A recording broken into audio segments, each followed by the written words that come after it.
લોક દ્રષ્ટિ I bank red cross 84 શાખા દ્વારા આયોજિત એક કાર્યક્રમમાં આંખોનું દાન કરવાનો નિર્ણય કરનાર પૂર્વ ધારાસભ્ય કુરજીભાઈ ગોટીએ દેહદાન અને નેત્રદાનનો કરાયો છે। ભાવનગર જિલ્લાના પાલીતાણા વડિયા ખાતે વર્ષ 1995, 1998 અને 1998-2002 દરમિયાન પાલીતાણાની ભારતીય જનતા પાર્ટી દરમિયાન ગરીબ લોકોની જરૂરિયાતો સંભાળતા હતા અને તેમના વિસ્તારના વિકાસ માટે ઉકેલો આપતા હતા।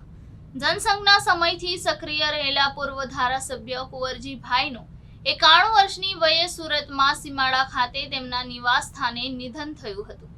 પુત્ર રોહિતભાઈ ગોટી, પુત્રી હંસાબેન તુલસીભાઈ નાકરાણી, રંજનબેન પંકજભાઈ વાનાણી, ગીતાબેન રમેશભાઈ ગોયાણીએ ડોક્ટર પ્રફુલભાઈનો સંપર્ક કરી દાદાના સંકલ્પની વાત કરી દેહ અને ચક્ષુનું દાન કરવા સંમતિ આપી હતી। ડોક્ટર પ્રફુલભાઈએ જણાવ્યું કે તેઓ જ્યારે કોઈ કાર્યક્રમમાં મળ્યા ત્યારે દેહદાનના સંકલ્પની વાત કરી ત્યારે તેઓ જણાવતા હતા કે આ નશ્વર દેહ મેડિકલ કોલેજમાં અભ્યાસ કરતા વિદ્યાર્થીઓને શરીરની આંતરિક રચના માટે દાનમાં આપવો જોઈએ।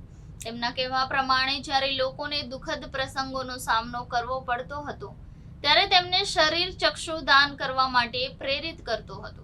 ડોક્ટર પ્રફુલભાઈ અને દિનેશભાઈ પટેલ દ્વારા ચક્ષુનું દાન સ્વીકારવામાં આવ્યું હતું અને પારુલ મેડિકલ કોલેજ બરોડાના એટોનોમી વિભાગના વડા ડોક્ટર સોનીને મૃતદેહ અર્પણ કરવામાં આવ્યો હતો।